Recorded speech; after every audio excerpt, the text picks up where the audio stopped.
day, my name is Angelo, your anchor. This is Nation Voice Tower, and I'm here with the updates for today. Thanks for joining us. First on my updates, without wasting much of your time, I have a report, a very strong one, that the APC is planning or is having a plot to boycott the judgment of the Supreme Court in favor of Bola Ahmed Tinibu.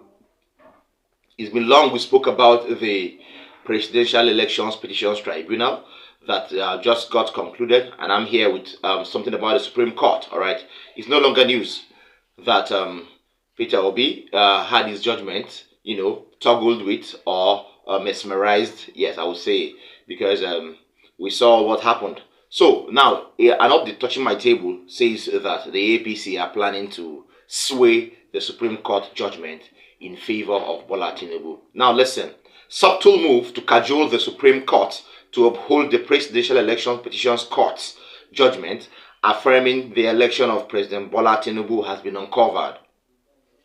This is just as the ruling All Progressive Congress is said to be making frantic efforts to handpick judges billed to look into the judgment of the Presidential Elections Petitions Court, including a move to include a Yoruba lady of Ondo State extraction. Alright, now, it's evident about what they're planning. They are trying to look into the judgment of the Presidential Elections Petitions Court because it has been appealed to the Supreme Court, and it has been exposed that there might be, or they may include, an Ondo State judge or a judge from Ondo State of Ondo extraction. We don't know who that judge is, we don't know who she is, but she's of Ondo State extraction. All right. However, there is an anxiety in the camp of Tinibu, whose fate in the U.S. court case challenging his eligibility for the election is unknown. One Ibrahim Masari is, however, of the view that Tinibu is wasting no time in ensuring that the needs of the judges are well taken care of, including distribution of huge sums of money, purchases of houses, and other gratifications for the learned judges or justices who are expected to decide the case in a few days' time. Why is he buying them things? Why is he giving them money? Why is he offering them houses as the president? Yes, because he wants them to sway the judgment in his favor, right? Can you see what is going on? They have begun again. Okay, he's buying them things in order to, make them uphold his own victory as legit. That's very bad. This is corruption, okay? Now, furthermore, meanwhile, leaders of the ruling party are reportedly working behind the scene to take over Kano State in 2027, all right? Aware that the national leader of the New Nigerian People's Party, NNPP, Rabiu Musa Kwankwaso, is unlikely to work with them, the All Progressive Congress. So they are planning to take over Kano State within the next 4 years, all right? Now, a very strong one here for the final, in the final update, a very strong news. In a move seen as a strategic political maneuvering, the duo of the National Security Advisor Nuhu Ribadu and Minister of State for Defense Bello Matawalle have been interfacing with bandits. Please listen to this. A step said to have been snubbed by the Zamfara State Governor Dauda Lawal, who was elected on the platform of the People's Democratic Party, PDP. Should everything work out according to plans, bandits would be getting their payment from the federal government under the aegis of the renewed peace dialogue.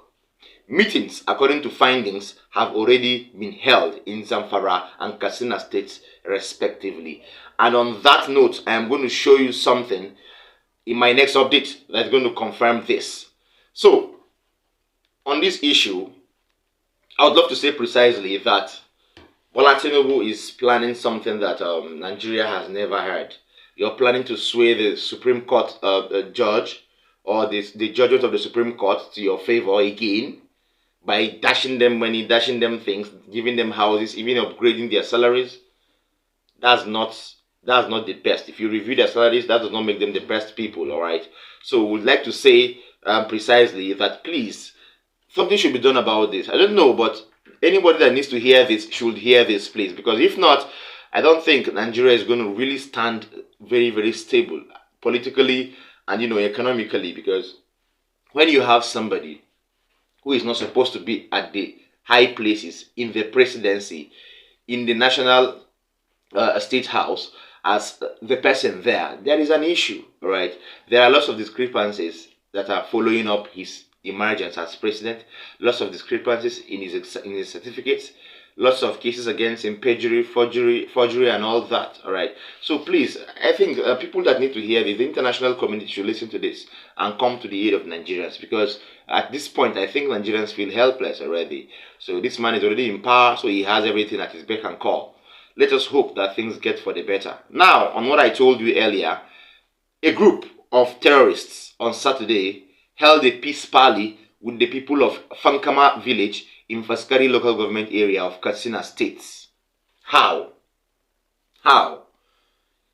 Bandits, the people known as bandits in the northeast, the north-south, and in the north, even in the northwest and part of the north central, these bandits have now come in, within the reach of humans, of people, of Nigerians, and they are now going into treaty or parley with them.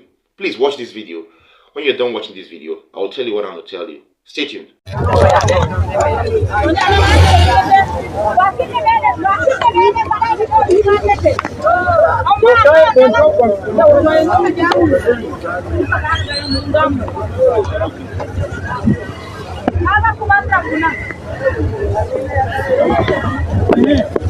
Hello Sunusi.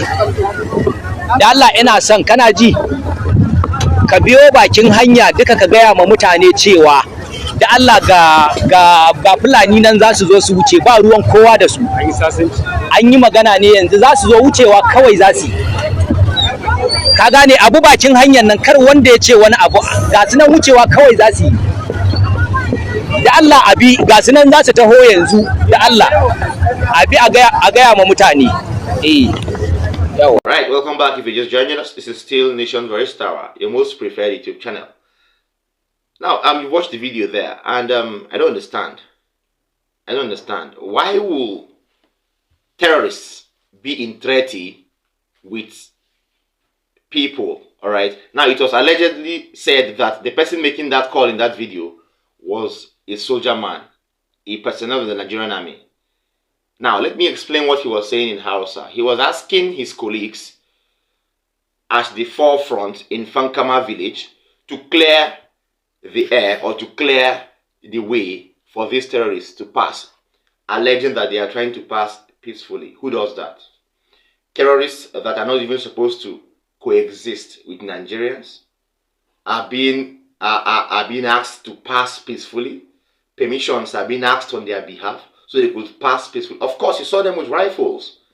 Some of these terrorists now have Nigerian army outfits, and nobody's arresting them for it. All right? But if somebody on the streets wears an outfit of the Nigerian army, he will be arrested. These are the discrepancies that exist in governance that we need to talk about. Now, first of all, let me ask some few questions.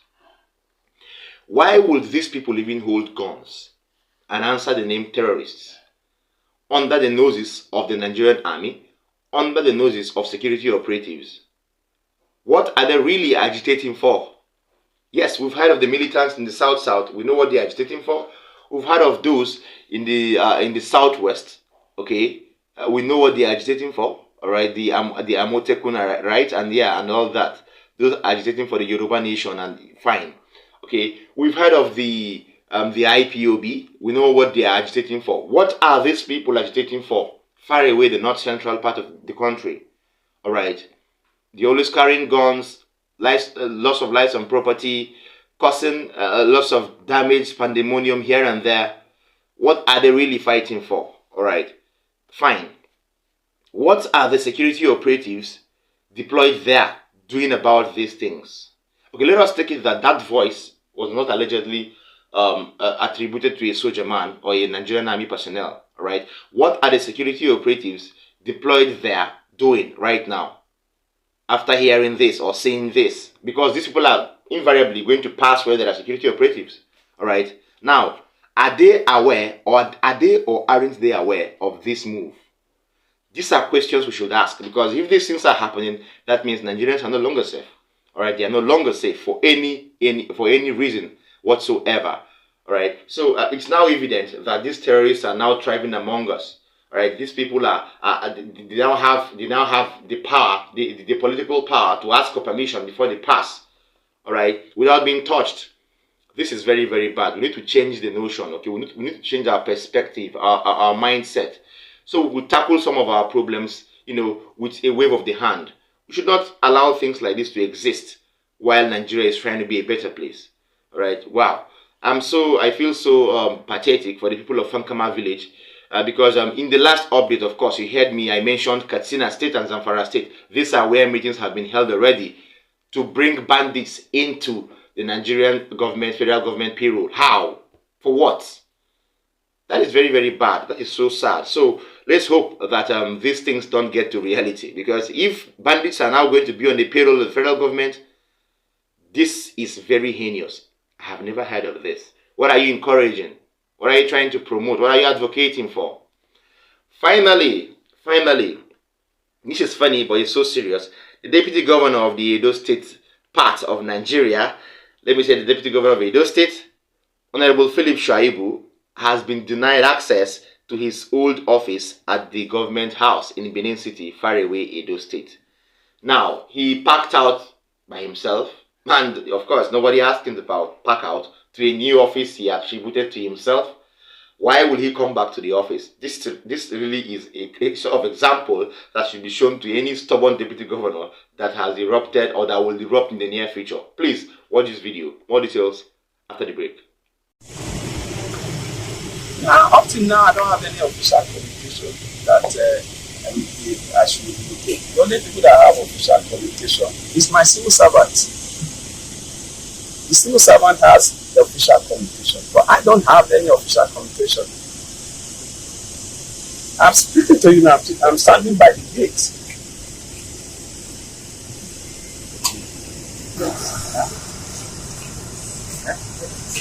LX as in and LSG. All right. Honorable Philip Shaibu there, he was complaining by the gates. He has not been let in. You had him making a call. Why will he complain? Whatever is happening between Governor Godwin Obaseki and Honorable Philip Shaibu should actually be looked into. Now, whether he's at fault or not, talking about Philip Shaibu, he should be loyal to his governor because, yes, I think this governor is responsible for bringing him to limelight, for anything that has been happening. Okay, so Honorable Philip Shaibu should, not merge loyalty and ambition. All right, it should be loyalty first because you were nobody before you were brought as a deputy governor. Okay, pay loyalty to your boss, Godwin Obaseki, and things will be fine. This is just very simple. You can't drag the other part of the state while he drags the other part of the state. That's not what governance is all about, especially state governance. All right. So whatever the issue is, we don't want to know who is at fault. But of course, for all we know, he's not seeking for your life. He's not seeking to kill you. Okay, because you willingly withdrew the case from the court. That means everything is fine. Okay. So why will you still be stubborn to your boss on this particular on this sort of platform or in this manner? All right. Please, I think you should be called to order to pack back to the government house. To bring back peace. And then, when this tenure is off, you could start your ambition or actualize your ambition of becoming governor. That should bring us to the end of this update. Thank you for joining us. Please, I would urge our viewers, like our videos, share them. Don't forget to watch till the end. And then if you're watching me for the first time, tap the subscribe button as well as the notification bell so that you would always get to meet me or always get to link up with me anytime I'm dropping a new content. And please, for the records, we would always give you the most efficient, proficient, and the most legitimate and authentic news update that you will need to know about Nigerian politics and abroad. From our table, we're saying, see you next time. Bye.